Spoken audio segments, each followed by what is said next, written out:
igreja do Senhor.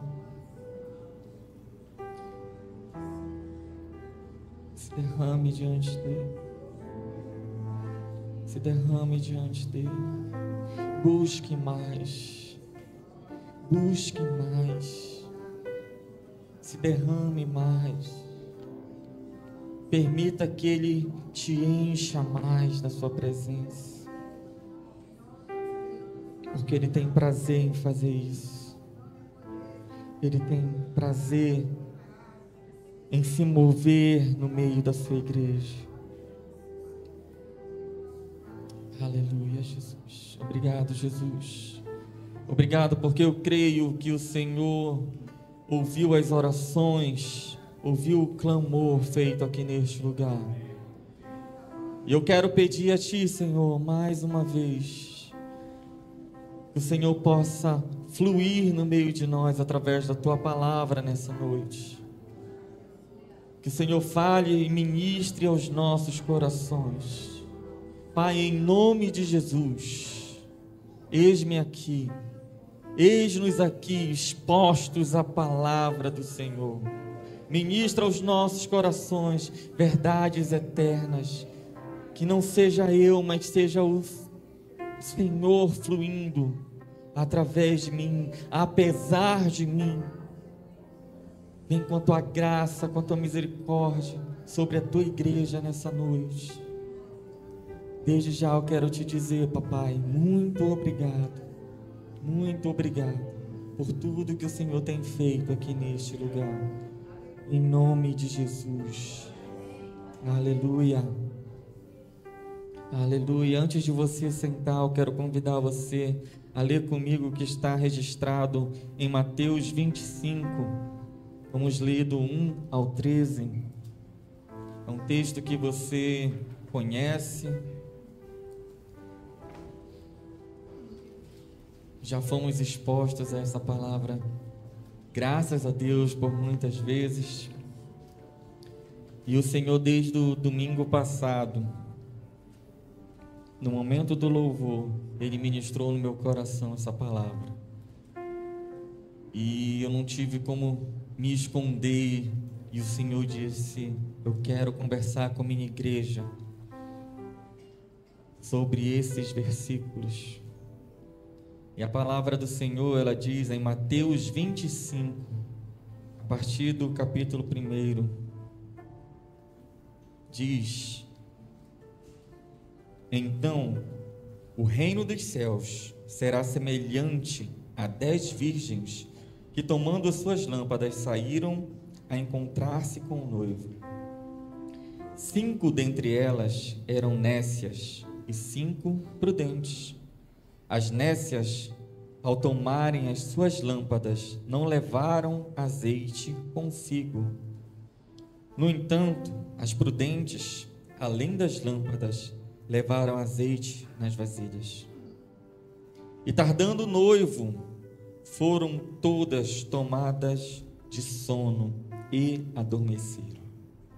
Porém, à meia-noite, ouviu-se um grito: eis o noivo!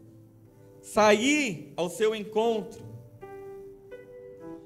Então se levantaram todas aquelas virgens e prepararam as suas lâmpadas.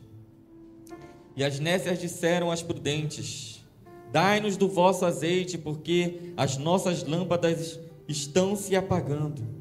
Mas as prudentes responderam: não, para que não nos falte a nós e a vós outras. Ide antes aos que vendem e comprai-o.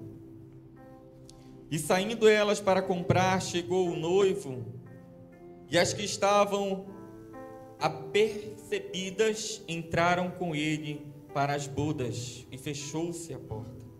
Mais tarde chegaram as virgens nécias, clamando: Senhor, Senhor, abre-nos a porta. Mas ele respondeu: em verdade vos digo que não vos conheço.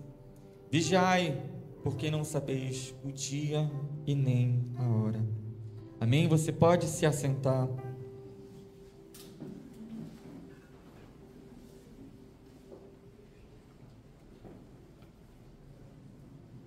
Amém? Eu vou pedir para para o Nairo projetar o tema da mensagem de hoje. O tema da mensagem eu nem sei se está gramaticamente correto isso, mas o tema da mensagem que o Senhor falou no meu coração é azeite para além da meia-noite. Amém? E a gente leu este texto em que Jesus, ele está aqui falando aos seus discípulos sobre as coisas do fim, sobre os últimos acontecimentos, sobre o que eles deveriam esperar, o que eles queriam saber de sinais, que eles queriam saber como eles saberiam que Jesus estaria voltando. Quais seriam as coisas do fim? O que precederia o fim de todas as coisas para um novo recomeço? E aí Jesus ele fala diversas parábolas. Essa conversa de Jesus, ela tem pelo menos 2 a 3 capítulos registrados aqui, e uma dessas parábolas é essa que todos nós, em algum momento, já ouvimos, já paramos para ouvir, já lemos, já ouvimos algumas pregações sobre isso. E falar sobre essa parábola, a gente precisa desmistificar algumas coisas. Às vezes a gente lê e pensa que aqui é um casamento de uma pessoa com 10 virgens, mas em momento nenhum o texto ele fala sobre a noiva. Ele está falando aqui sobre 10 virgens. E eu queria que passasse o próximo slide, por favor. Aqui a gente tem alguns termos do hebraico, Eu não sei falar hebraico, mas eu fiz algumas pesquisas e aqui fala sobre as 3 fases de um casamento judaico. O primeiro termo era Shidduchim, eu acho que é mais ou menos isso. O pastor está confirmando. Qualquer coisa, liga o microfone do pastor que ele vai traduzir para a gente. E esse momento, essa primeira fase, é quando o casal diz sim um para o outro. Basicamente é o primeiro encontro. É o momento em que as famílias são apresentadas, é o momento em que os noivos aceitam um ao outro.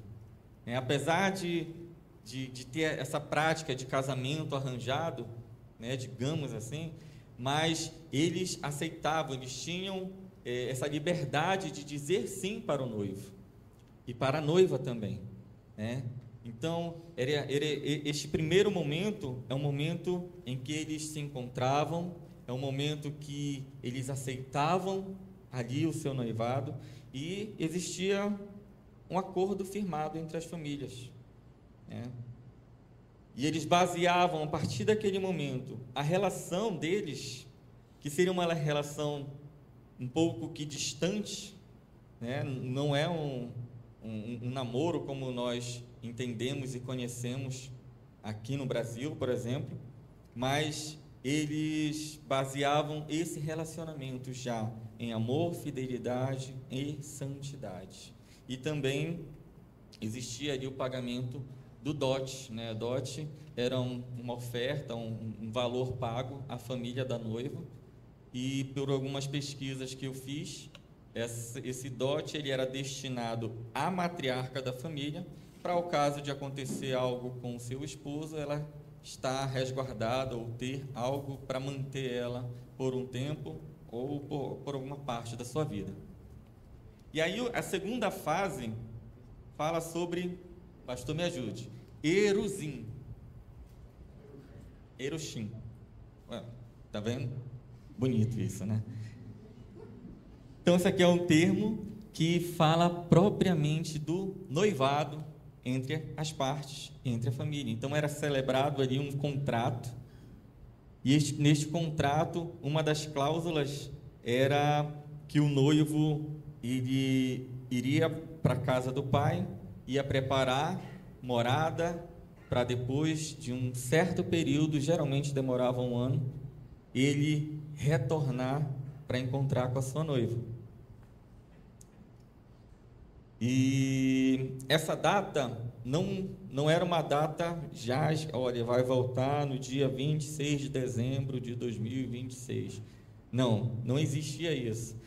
E é interessante saber que somente o pai do noivo sabia a hora de voltar, a hora que eles iriam voltar. Por quê? Porque neste período, o noivo, ele seria preparado também para o casamento, né? Ele receberia conselhos das pessoas mais velhas, de pessoas da família, enfim, de algumas pessoas com experiência, para que ele possa vir ao casamento e assim desfrutar do melhor do casamento e oferecer o melhor para sua esposa e companheira a partir do casamento. E na vida da noiva também acontecia isso.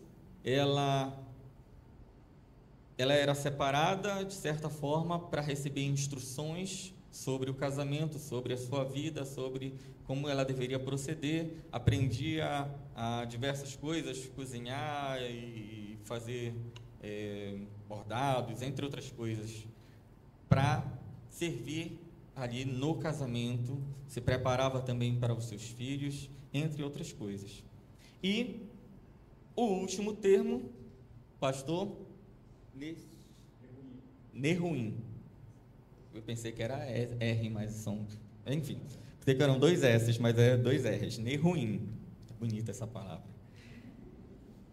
Nehuim significa o reencontro dos noivos, propriamente dito. É quando o noivo volta para encontrar com a sua noiva.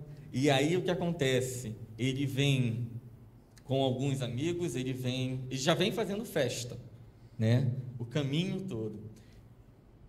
E a noiva também, ela tem algumas amigas.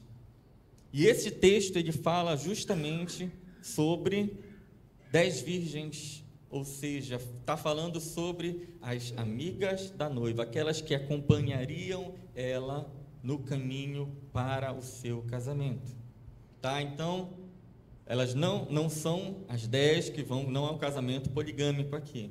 Elas não são as 10 que vão casar, mas elas são como damas de honra.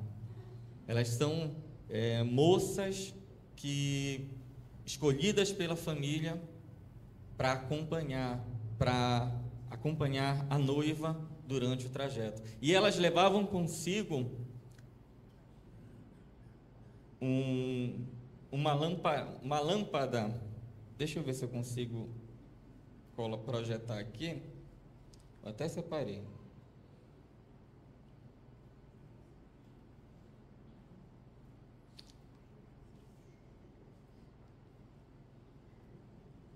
Acho que todos nós temos uma ideia do que é este objeto.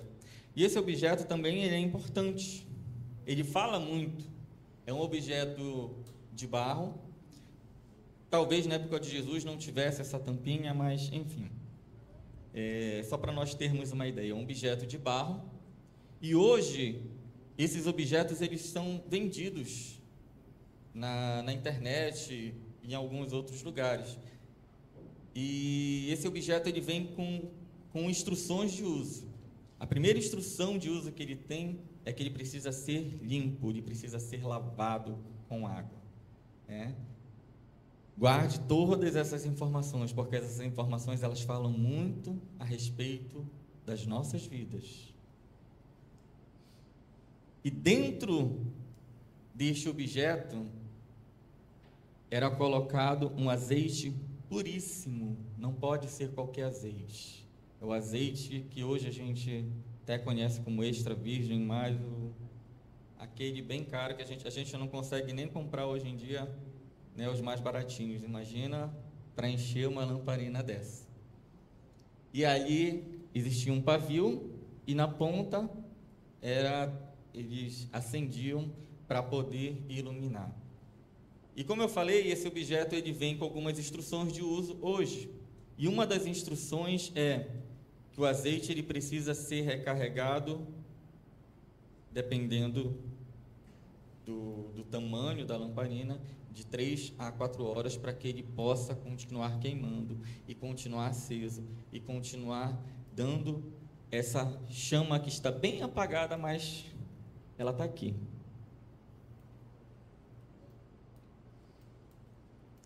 Se a gente for olhar só para esse objeto, já dá uma pregação. Ele pode falar sobre quem nós somos. A palavra do Senhor diz que nós somos como vasos de barro, e dentro de nós existe algo precioso, que é o que faz ter sentido este objeto, que é o azeite puro. E todos nós, ou a maioria de nós, entendemos que o azeite na palavra de Deus, ele tem um significado. Qual é o significado do azeite na palavra de Deus? Amém? Eu ouvi. O Espírito Santo, a presença do Senhor. A presença do Senhor tem este significado na palavra de Deus. Então, todas as vezes que nós vemos sobre azeite, nós podemos pensar em unção, podemos pensar no Espírito Santo, na presença do Espírito Santo. Então, dentro deste objeto de barro, e assim como nós, a palavra de Deus diz que nós fomos feitos do pó da terra, do barro, ele é cheio de um azeite, para que ele possa produzir luz. E assim, nós podemos entender quando Jesus disse: olha, vocês são a luz do mundo. Vocês são a luz do mundo. Isso é uma simbologia em relação a esta palavra de Jesus para as nossas vidas.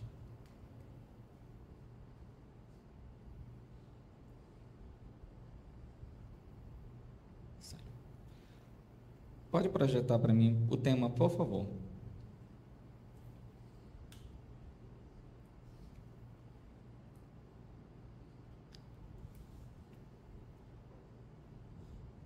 Então, esse texto que Jesus ele está falando, ensinando aos seus discípulos, é sobre...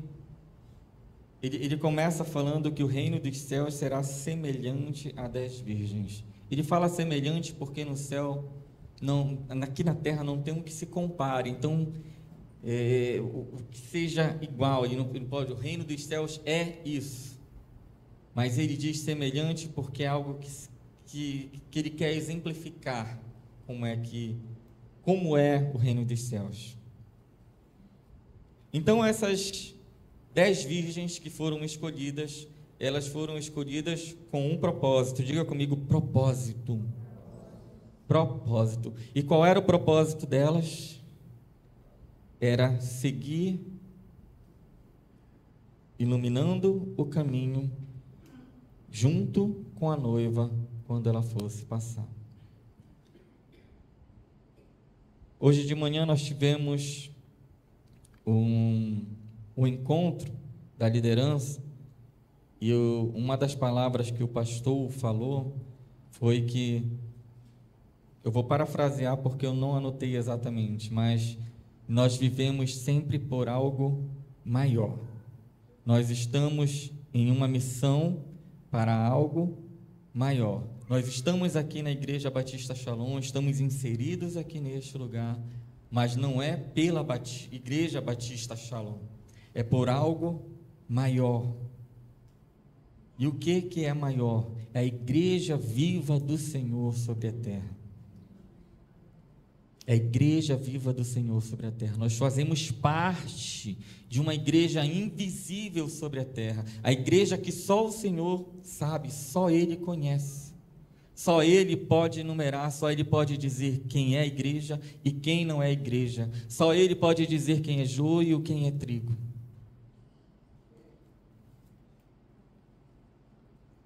Então nós fazemos parte de algo que é maior. E essas virgens, elas estavam aqui neste momento fazendo parte de algo que era maior. Não era somente a caminhada, mas era uma festa, era um casamento, era uma celebração entre as famílias. E dependendo da importância da família, e dependendo do tamanho da cidade, poderia ser até um feriado ali para eles. E são 7 dias de celebração. Dada a importância de um casamento. Dada a importância de um casamento. E Jesus, ele começa a falar com seus discípulos, trazendo algo que eles conhecem, para falar com eles da importância que é o reino dos céus. Ele está dizendo ali para os 12, olha, não são vocês, é algo que eu vou fazer através de vocês, que é muito maior do que vocês podem pensar e imaginar.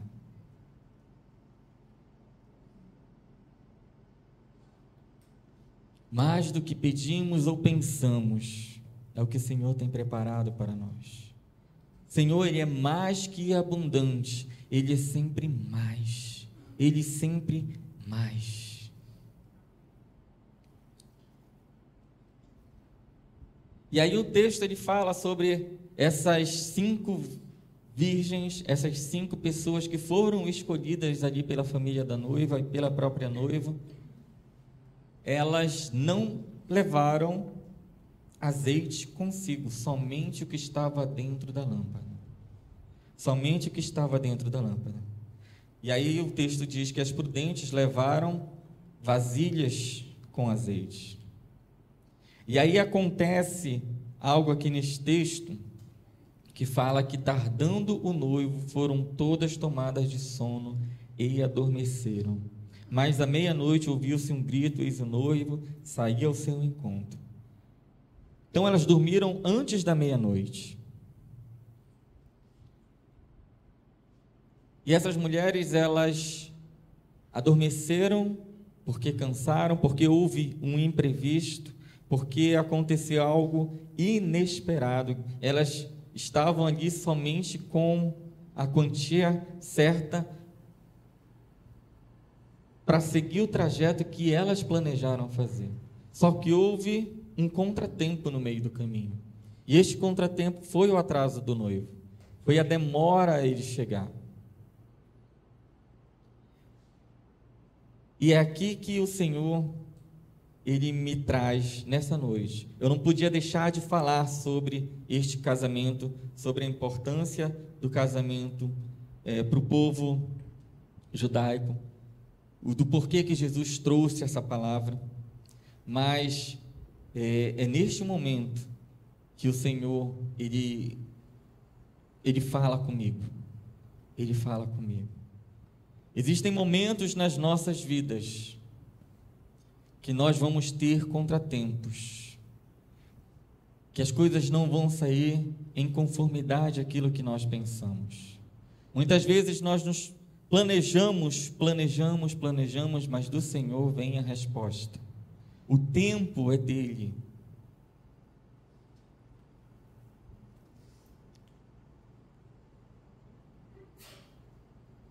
Às vezes, o tanto planejar do ser humano, ele pode ser trágico por uma falha de planejamento. A gente pode trazer aqui o exemplo de uma equipe de futebol que alguns anos atrás sofreu um grave acidente. E a gente entende que aquela equipe do Chapecoense estava em um voo que tinha combustível para fazer exatamente o trajeto que eles tinham que cumprir para chegar ao aeroporto que eles estavam indo. Mas por alguns problemas, eles não conseguiram chegar a tempo, houve problemas na comunicação, houveram tantas coisas. Se eles tivessem um pouquinho mais de combustível, essa tragédia ela poderia ter sido evitada. Então, por causa de uma falha humana, por causa de um erro de cálculo, por causa de o avião não ter combustível não abundante, mas mais que abundante, aí guarde essa palavra, se ele tivesse além do que ele precisaria, aquela tragédia ela poderia ter sido evitada, segundo quem entende de aviação. É claro que nós sabemos que todas as coisas estão no controle de Deus. Todas as coisas estão no controle de Deus.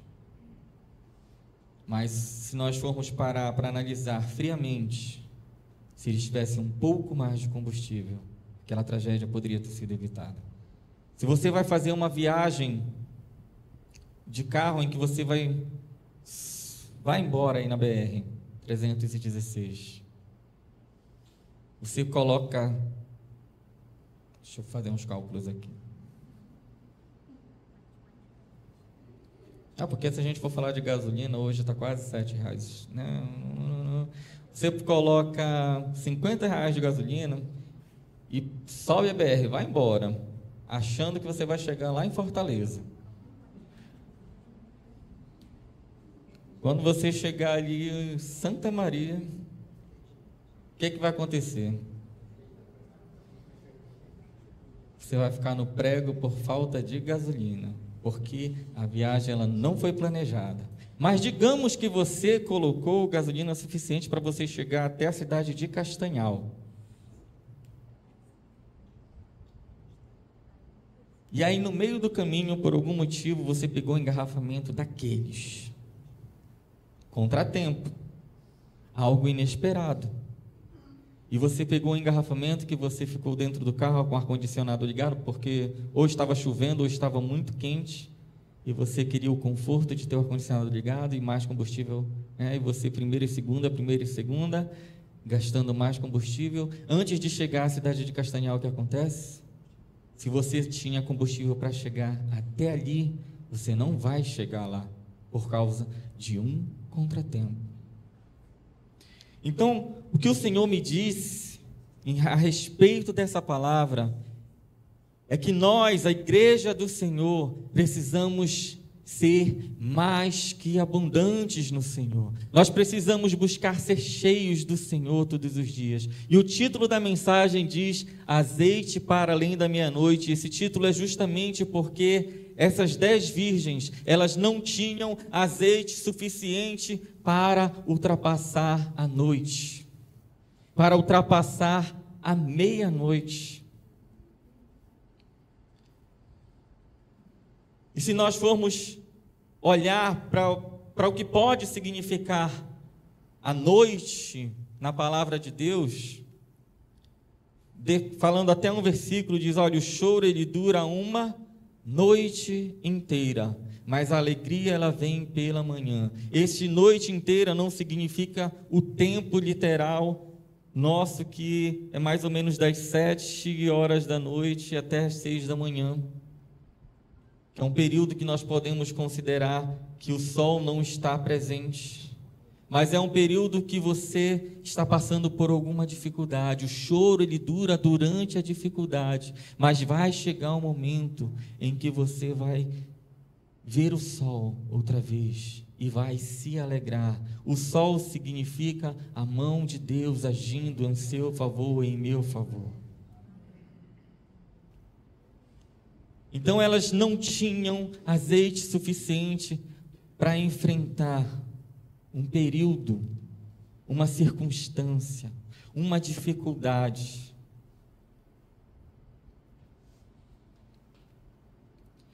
E aí o primeiro recado para nós, mais um, né, porque eu acredito que o Senhor já está ministrando ao teu coração, assim como Ele já ministrou no meu, é que essas 10 virgens, elas tinham uma incumbência de iluminar o caminho da noiva. Elas tinham a incumbência de ser luz. Elas tinham a incumbência de levar em segurança uma caravana que vinha junto com a noiva.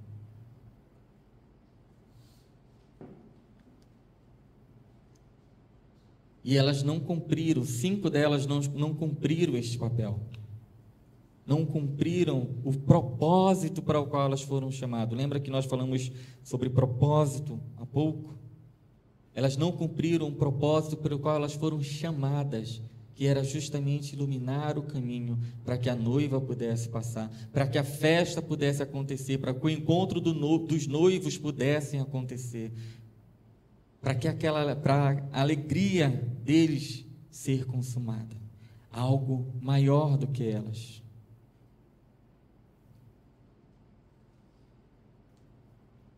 E em que momento nós, Igreja do Senhor, precisamos de fato refletir luz sobre aqueles que ainda não conhecem o Senhor? Quantas vezes chegam com você e abrem o coração? Eu sei que no nosso convívio, muitos de nós, na escola, no trabalho, na vizinhança, quando está tudo bem com eles vivem a vida do jeito que eles querem viver, mas quando algo aperta, eles lembram do crente, eles lembram daquele que é luz ali no trabalho, é luz na faculdade, é luz na escola, é luz na vizinhança, mas para aquele que verdadeiramente eles conseguem enxergar a luz, e eles procuram e abrem o coração e pedem oração, e pedem uma palavra. E aí é neste momento de escuridão é que você precisa ter azeite suficiente para você ser luz do mundo.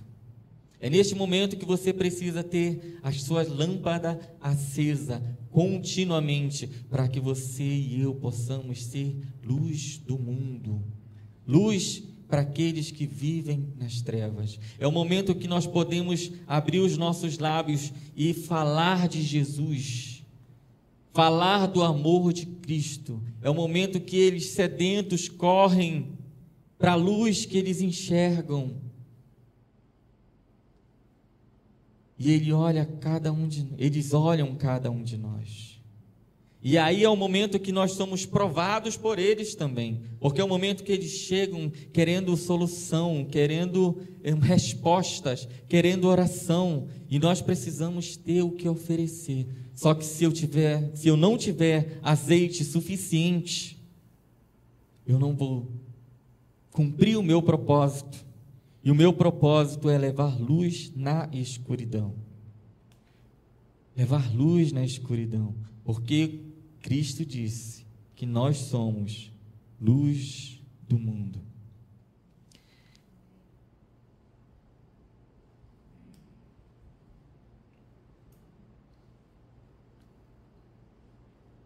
Versículo 9 diz: porém as prudentes responderam, não, para que não nos falte a nós e a vós outras. Aqui parece que é maldade da parte delas. Não queriam dividir o azeite, elas não queriam dividir com as outras, só que elas tinham plena consciência que o que elas tinham serviria para elas cumprirem o propósito delas. Cumprirem o propósito. E algo que eu aprendo neste texto é que, apesar de eu aprender muito com os meus pastores, com muitos irmãos, com a liderança dessa igreja, com uma criança, aprender muito a respeito de Deus, a unção, o que o pastor tem buscado, o que ele tem orado, não é transferível para mim. Ele não pode chegar e dizer, olha, eu orei 2 horas nessa noite, eu vou te dar 1 hora de oração.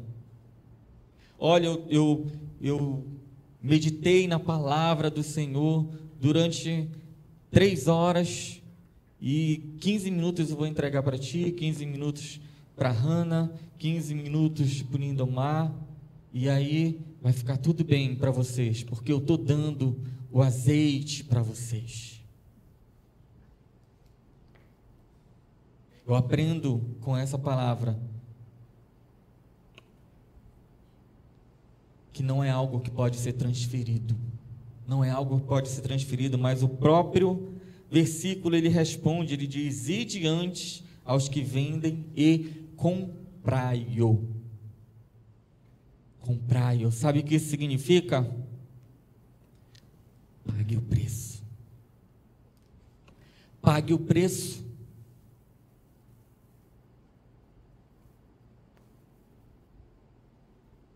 Pague o preço. Vá à fonte. Isso significa não fique parado. Vá à fonte, pague o preço. Dobre os seus joelhos, leia, medite na palavra de Deus, busque. O meu buscar não é transferido para minha esposa. O buscar da minha esposa não é transferido para mim. É claro que nós podemos mutuamente crescermos no Senhor. Eu não estou falando diferente disso. Eu estou falando que a unção e a busca que eu carrego, ela não pode ser transferida. Eu não posso compensar a falta do outro. Eu não posso compensar a falta no que o outro tem faltado. Eu não posso, na liderança do ministério de louvor, compensar alguém que não esteja buscando. Pelo contrário, muitas vezes se torna um peso. Muitas vezes se torna um peso. Então, eu entendi do Senhor isto, que eu não posso transferir aquilo que eu busco do Senhor.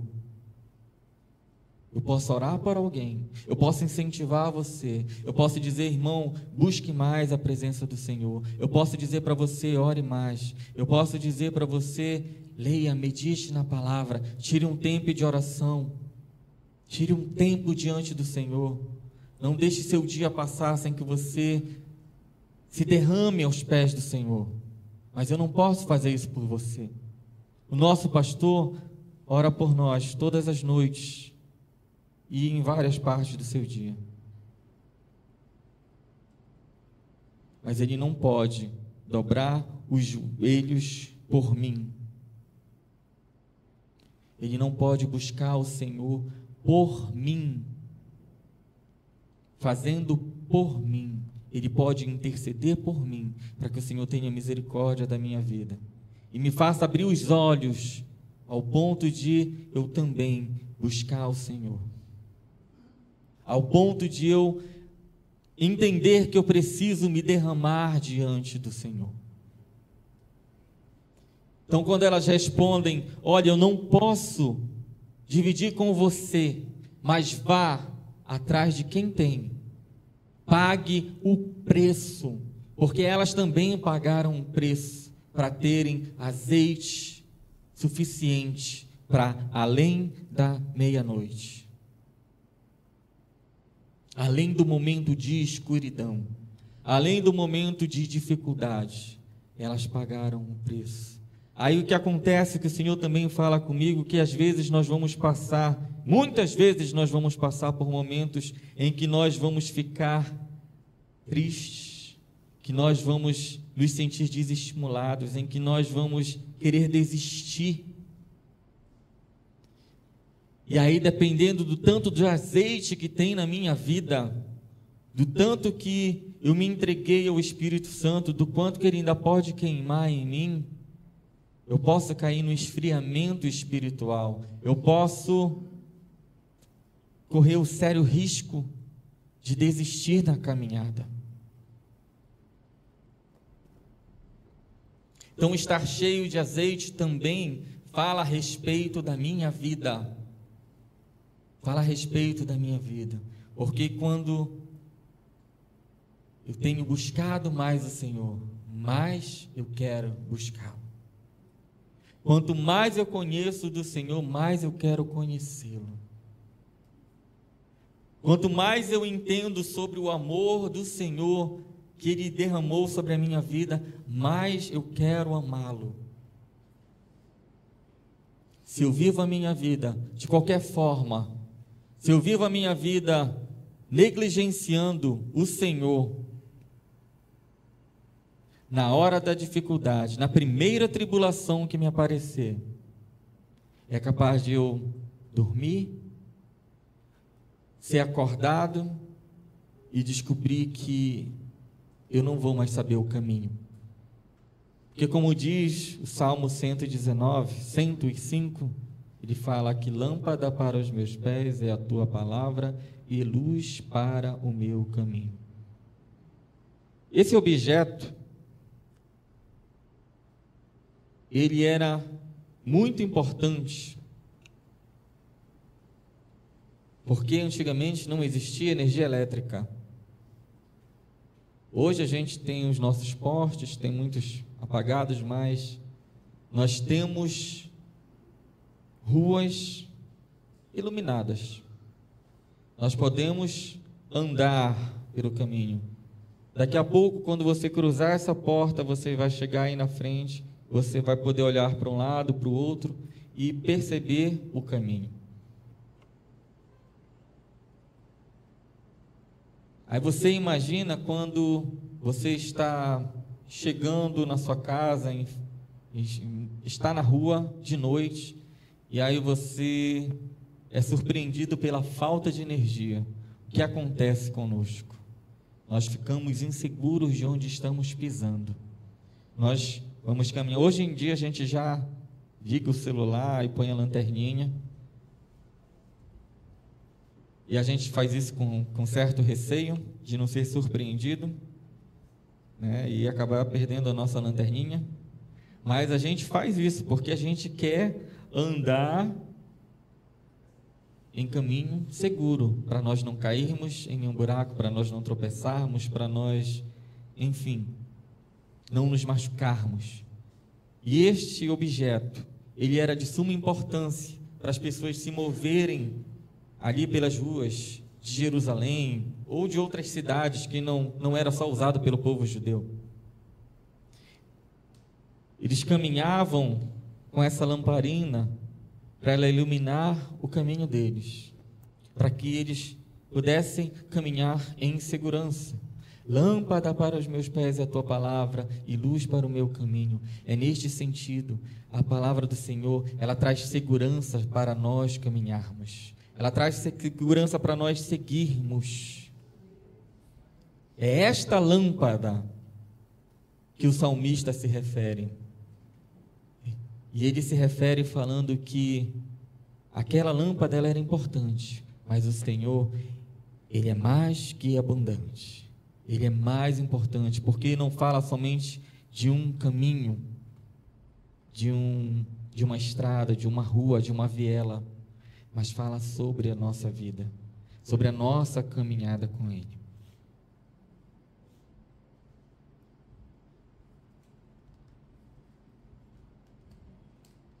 Falando um pouco mais sobre o azeite, nós já entendemos que ele representa a presença ou simboliza a presença do Espírito Santo, mas ele também, na palavra de Deus, ele representa unção, santificação e fala sobre cura. Ele era utilizado em várias cerimônias sagradas, como a unção de reis e sacerdotes, e para curar enfermos também. O azeite ele serve para aliviar a dor, ele serve para alimentar essa lamparina, ele representa abundância. Ele tem uso culinário também, a gente vê na palavra de Deus, em alguns momentos, alguém pegando trigo, misturando com azeite e fazendo ali um bolo, um pão, algumas coisas nesse sentido. E para algumas pessoas ele representa a própria vida. E aí eu tenho o exemplo da viúva de Serepta, em 1 Reis, a partir do 17, fala que o profeta Elias chegou ali com ela, e ela preparou uma comida para ele, e ele disse: olha, pois não vai te faltar nem azeite, nem a farinha. E a palavra de Deus ali se cumpriu. E mais à frente, Eliseu, ele visita uma outra viúva em 2 Reis, a partir do 2 Reis 4, a partir do primeiro, e nós conhecemos essa história, que ele chega com ela, e ela tem uma dívida, e os filhos dela iriam ser levados, e ela clama ali ao profeta, e o profeta, ele pede para ela trazer vasilhas, e ela começa a encher as vasilhas, encher as vasilhas, encher as vasilhas, e não terminava de encher. Então existia abundância, e nós podemos entender que com o Senhor nós temos abundância no momento de dificuldade, no momento em que nós estamos desesperados, no momento em que as dúvidas batem na porta. Nós podemos chegar com o Senhor e dizer: Senhor, está difícil a minha situação. Colocar diante dele, assim como esta mulher colocou ali diante daquele que representava o próprio Deus, que era o profeta. Ela colocou essa situação: olha, os meus filhos, eles vão ser levados. E o profeta diz: não, porque o Senhor, Ele é mais que abundante, Ele quer derramar da sua presença. Então, para essas duas mulheres, que eu trouxe aqui como exemplo para nós, este azeite, ele representa a própria vida, a própria sobrevivência delas.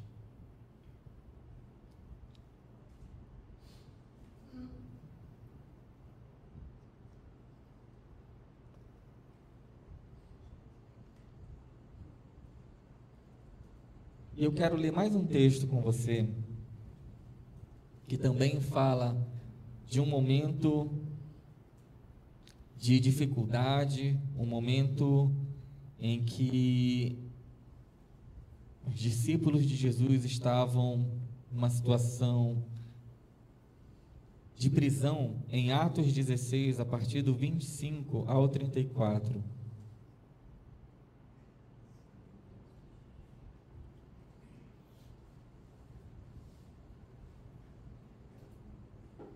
O texto diz assim: por volta da meia-noite, repita comigo,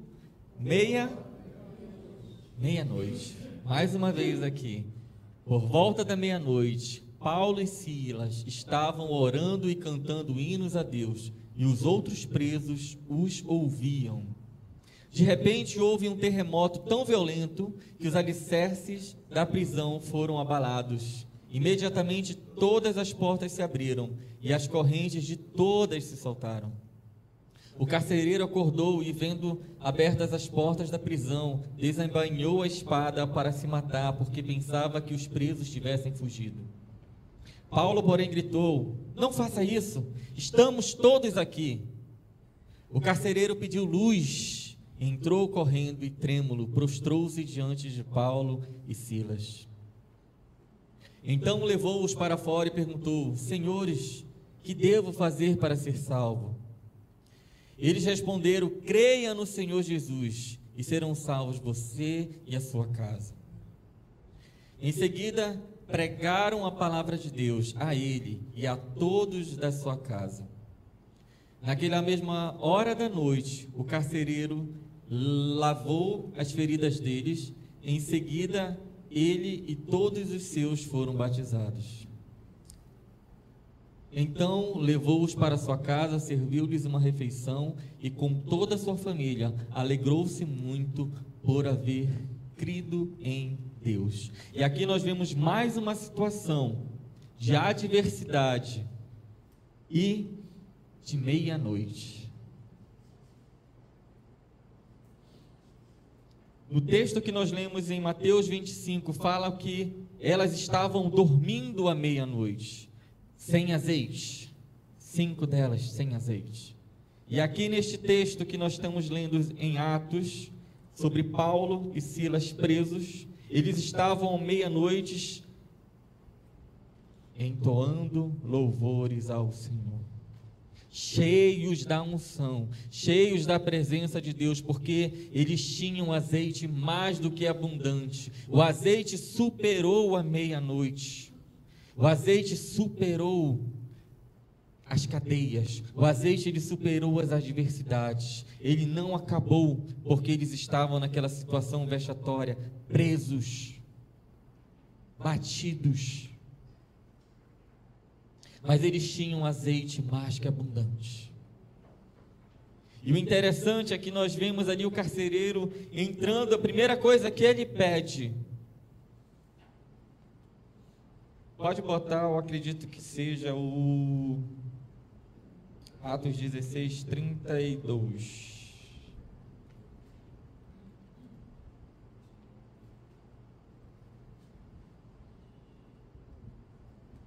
Não, antes um pouquinho. Não, volta, é o 29 mesmo. O carcereiro pediu luz. Ele pediu luz. Ele vivia em escuridão, ele estava em escuridão. Ele chegou ali desesperado, pronto para tirar a própria vida. Que ele sabia o que ia acontecer com ele se os presos tivessem fugido. E ele pede luz. Claro que aqui ele pediu luz para enxergar como é que estava ali a situação na cadeia. Mas eu entendo que ele estava clamando pela luz do mundo que estava ali naquelas cadeias. Ao ponto de que quando ele tentou tirar a própria vida, aquele que podia oferecer luz, aquele que podia compartilhar da palavra de Deus,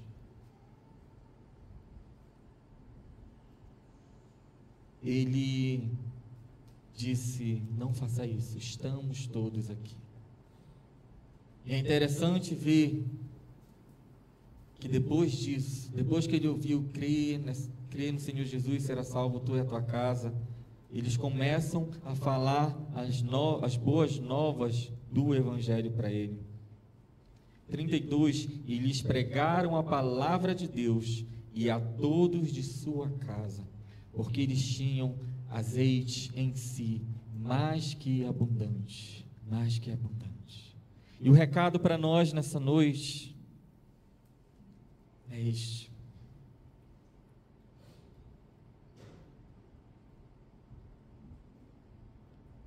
nós fazemos parte de algo que é maior do que o que nós podemos muitas vezes enxergar.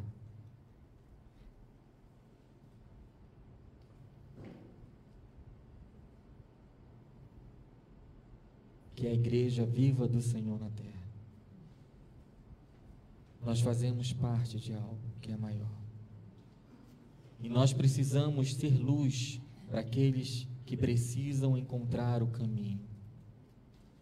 Nós precisamos ser luz, ter azeite para além da meia-noite, além do momento da dificuldade que nós passamos e que os outros que não conhecem o Senhor passam.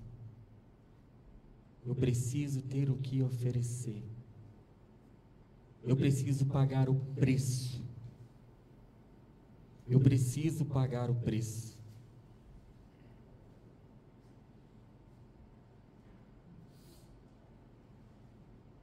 Ao ponto de, à meia-noite, no momento mais escuro, no momento mais difícil,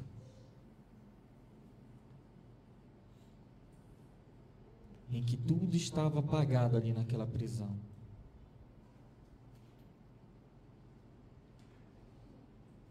você e eu estarmos prontos para dizer para aquela pessoa que procura você, e você sabe que tem alguém que procura você, lá no seu trabalho, lá na sua escola. Às vezes são pessoas que nos tratam de forma indiferente, mas no momento em que elas precisam, elas tratam a gente de forma indiferente, porque se de fato nós andamos na contramão do sistema, na contramão, no contrafluxo do mundo, nós não somos interessantes para eles. Pelo meu modo de falar, pelo meu modo de agir, porque eu não vou me assentar em uma mesa com eles, porque eu não vou estar em momentos de zombaria. Então nós não somos interessantes para o mundo. Mas quando o mundo se vê perdido na escuridão total, não tem para onde correr, eles olham para o crente. Eles olham para o discípulo de Jesus, porque é em nós que eles enxergam a luz do Senhor brilhando em nós. Então, que você e eu possamos pagar o preço de estar cheios do Espírito Santo e ser mais que abundantes com o Espírito Santo de Deus. Amém, igreja? Você pode se colocar em pé. Eu não sei se nessa noite você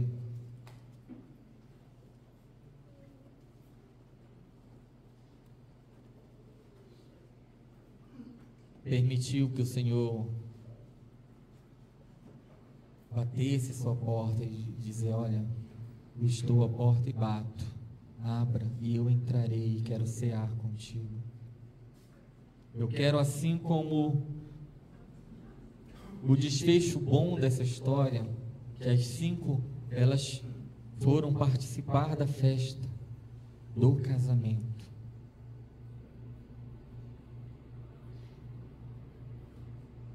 Isso significa estar na presença de Jesus, desfrutando do que Ele pode oferecer para nós. Se você nessa noite entende essas palavras, se você quiser entregar a sua vida a Jesus, você tem a oportunidade de fazer isso, de dizer: Senhor, eu quero experimentar ser cheio do Senhor, eu quero experimentar ser cheio de Ti, Espírito Santo de Deus. Eu quero ter essa experiência de buscar o Senhor, de me derramar